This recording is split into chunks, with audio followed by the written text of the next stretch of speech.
Welcome to EDC's Week in Review, your September 13th edition. Thank you for tuning in. Weather this coming week looks like we're going to have a sunny weekend, still warm in the mid-80s, but then a cooler week with some temperatures in the mid-70s and even getting down to the mid-60s with a possible chance of rain in the middle of the week. Now on to our top stories.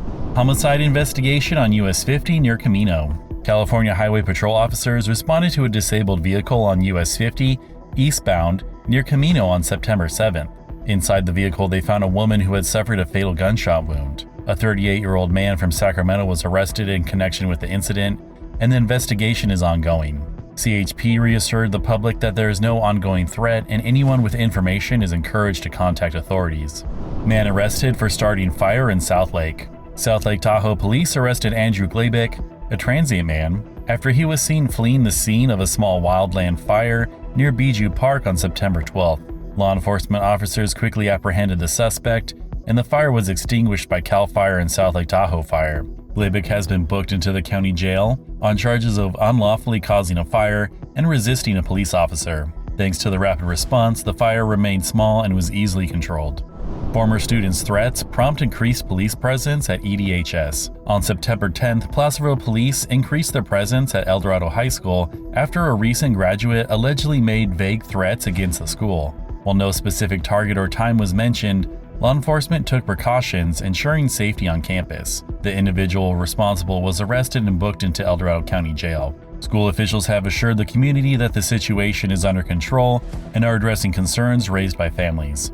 Placerville City Council approves key infrastructure projects. During a recent meeting, the Placerville City Council extended a deadline for the owners of 564 Main Street to comply with sign regulations and approved multiple infrastructure improvements. A new all-way stop will be installed at the intersection of Mallard Lane and McIntosh Drive to improve traffic safety. The council also approved a contract to replace critical equipment at the water reclamation facility. Additionally, they sanctioned the installation of an in-ground Christmas tree stand near the bell tower, which should cost less than $1,700, simplifying annual holiday decorations. Bureaucracy stalls expansion of successful Georgetown business. Scott Herring, founder of Air Film Camera Systems at Georgetown Airport, has faced 5 years of delays from El Dorado County as he seeks to expand his successful aviation equipment business. Despite initial approval, county bureaucracy has halted progress, with disagreements over lease terms and rates. Herring's company provides unique employment opportunities and generates significant revenue for the county, but continued roadblocks threaten the future of this vital business.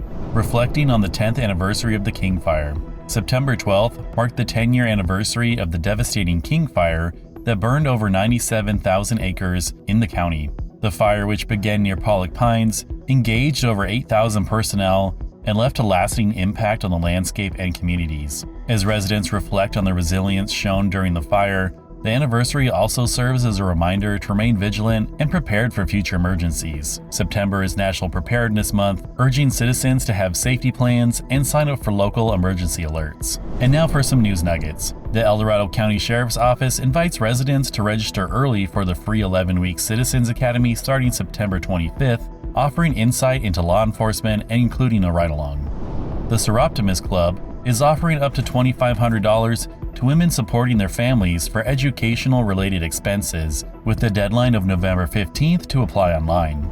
Healing California will provide free dental and vision care to veterans during the El Dorado County Veterans Stand Down event on September 13th and 14th in Placerville. Placerville police are investigating a hit-and-run that destroyed the bus stop in front of Big 5, the second time this year, with no injuries and the stop still functional, sans cover. Former EDCOE van driver Tarek Manasra, facing felony charges for sexual assault, is also facing 2 new civil lawsuits for alleged abuse of children. EID completed its lead service line inventory 5 months ahead of schedule, finding no lead lines and saving $200,000. And on to our closing stories. Community unveils new apple sculpture at Camino Roundabout. A large metal apple sculpture was installed at the Dorado Roundabout in Camino on September 9th as part of a community-driven beautification project. Local artist Terry Bennett and her team designed the apple to reflect the area's agricultural history, featuring 4 panels depicting harvests, pears, apples, and the mill. The project was entirely funded by local donations and supported by organizations like Arts and Culture El Dorado. Landscaping will be added by local high school students as the project continues. Mission to Honor Veterans plans virtual trip to Washington, D.C. On October 18th, 100 El Dorado County veterans will take part in a virtual trip to Washington, D.C. as part of the Mission to Honor Veterans program. The event, held at Foothills Church in Cameron Park, simulates a trip to the nation's war memorials, offering a memorable experience for veterans who cannot physically travel. Participants will receive breakfast, lunch, commemorative items, and a heartfelt show of appreciation for their service. Families can nominate veterans for this unique event at missiontohonorveterans.com. 9/11 Remembered. Placerville Mayor No presented a proclamation on September 11th declaring the day as Patriot Day in Placerville to honor the victims and first responders of the 9/11 attacks. Firefighters from El Dorado County participated in the annual 9/11 stair climb in Sacramento, ascending 110 flights of stairs to commemorate the sacrifice made by firefighters on the tragic day.